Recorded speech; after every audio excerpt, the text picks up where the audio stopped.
The Toronto Maple Leafs have a huge decision to make not only this season but for the future.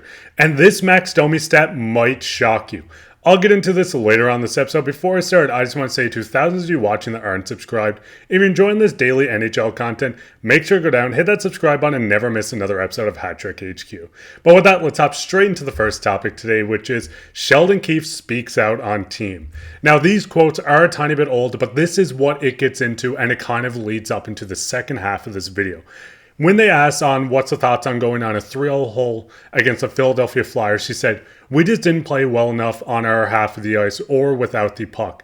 We just weren't sharp. We weren't sharp mentally. We couldn't pass the puck. We couldn't handle the puck. We couldn't defend. We didn't compete. Not a lot to like." He did talk about the urgency of the Flyers compared to the Leafs, and he said it shouldn't be. It is the NHL. I don't think it was anything to do with urgency necessary. We just clearly weren't sharp. Especially on our half of the ice, we weren't willing to do the things necessary from the start of the game. I thought we competed pretty well on the offensive side, but you had to do a better job in your own zone, and without the puck, we were very poor in the area. Now, he does continue on to talk about Ilya Samsonov's performance, and he says, "I think he was like the group. I don't like anyone tonight. Forwards, defense, or goaltending, I didn't like anyone." Now, obviously, this was after the Leafs lost to the Flyers, and they did kind of bounce back last game against the Capitals. But this is not what you want your head coach to be saying, having to shuffle lines this far into the season with the playoffs just a month out, when this team is expected and wanting to go on a deep playoff run. This is a team that should be competing for the President's Trophy, a team that shouldn't be struggling with their star forward power, but this team has been struggling. Changes are being made, and it's going to dictate their future. Now, the big thing to look at this was TJ Brodie was a healthy scratch last night against the Washington Capitals, with Connor Timmins drawing in. Obviously, Ryan Reeves was out, but this was due to the injury, and Noah Gregor came in for him. As you can see, that Sheldon Keefe is open to making these changes. This is the first time TJ Brodie has been scratched since 2013 with the Calgary Flames, and it's at the time now where I think giving him the scratch was the right thing to do and the ideal thing to do. This guy has been struggling. The TJ Brodie and Morgan Riley pairing should never happen again, in my opinion. This has looked awful this year with Morgan Riley out and TJ Brodie playing the left side. Him and Timothy Liljegren did look great together, but it seems like he's really losing a step, and maybe this is just precaution to get him some rest, get them back in for the playoffs, and just do their thing. But with the Leafs having so many defensemen, it kind of leads into what are they going to do, and the Leafs need to decide their future. Now, what I'm talking about is the fact that the Leafs have so many UFAs, RFAs. They have so much to work with. When you just look at the forwards on this sense, you have guys like Tyler Bertuzzi, Max Domi. You have guys like Connor Dewar. You have guys like Nick Robertson, Noah Gregor, and you can continue on to look at the defense. TJ Brodie is a UFA. Timothy Liljegren, Edmondson, Benoit, Lyubushkin, you have Ilya Samsonov, and you have Martin Jones.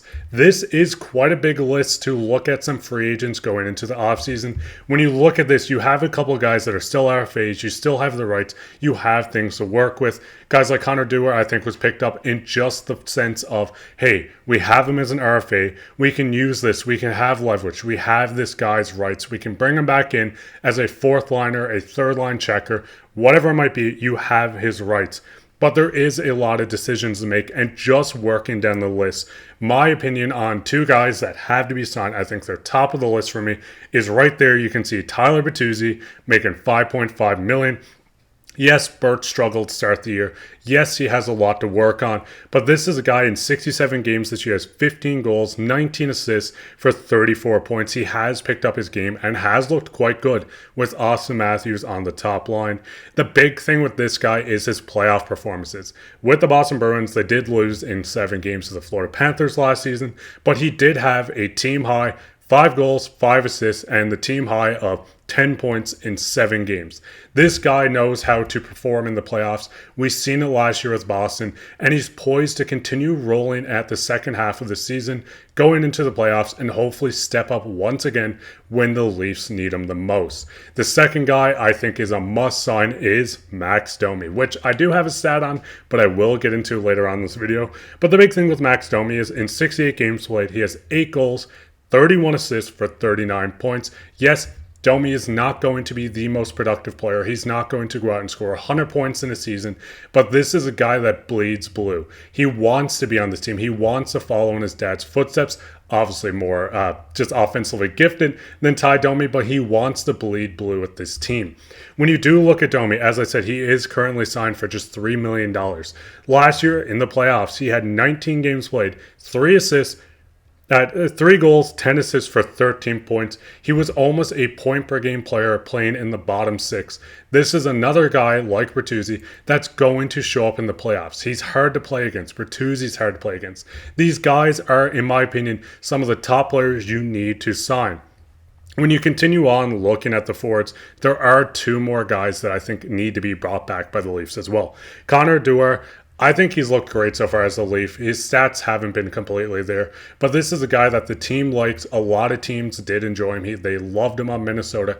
He's hard to play against. He's a hard-nosed penalty killer, forward checker. He might not be the biggest, but he plays a lot bigger. This is a guy, as I said, that is an RFA, so you can end up bringing him back. You have control over this guy, and you can work out what you want to sign him for.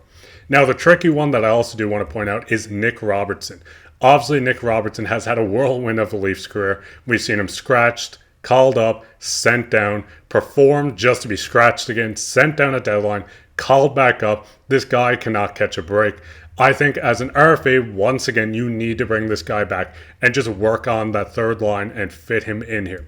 When you do look at the defense, the 2 guys, I know you have guys like TJ Brody, you have guys like Edmondson, you have guys like Lyubushkin, you have guys like Mark Giordano, who I do think will retire, but the 2 names I think are must-signs are Timothy Liljegren and Benoit. These guys have looked great on the Leafs. They've looked amazing this season.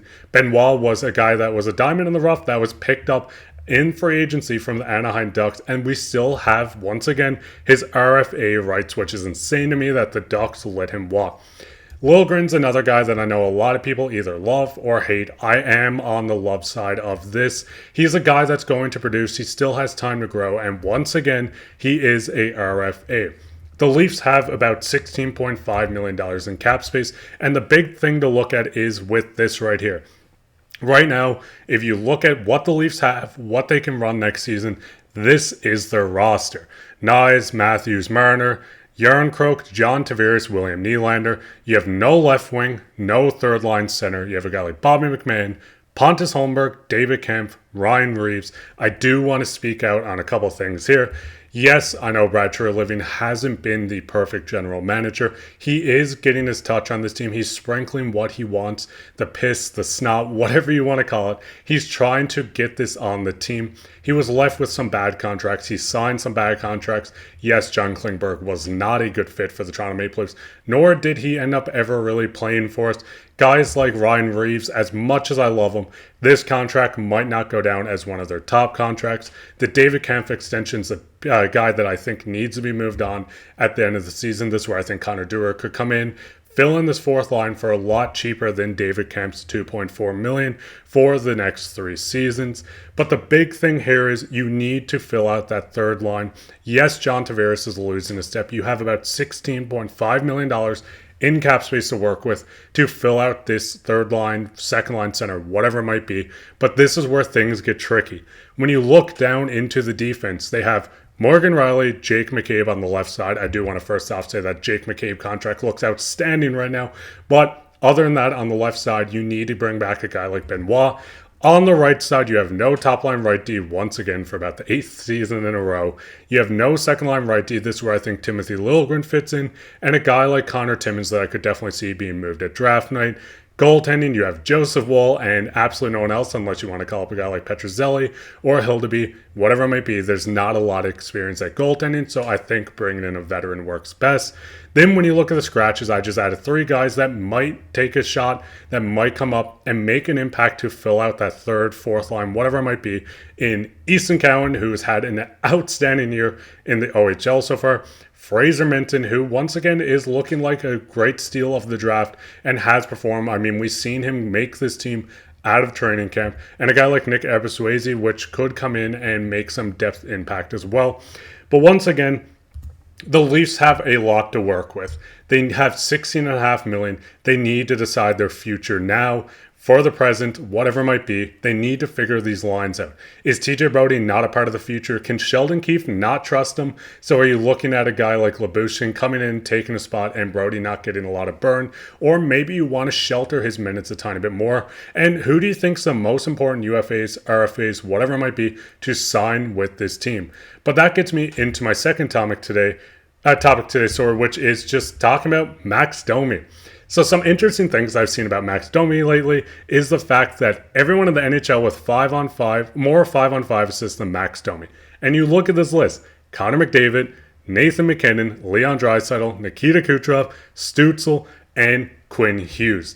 Max Domi has been phenomenal. Yes, he couldn't throw a puck into the oceans at times, but the fact that he's not getting a lot of power play time, he's not working with his top unit, and he's still 7th in the league in 5-on-5 assists. This is a guy that comes in and adds impact to this team in the sense of you're able to use him as a complete playmaker. As I said, 29 assists at 5-on-5 just behind those guys. You look at some of these players. Quinn Hughes is a guy that's in the race for the top defenseman for the North.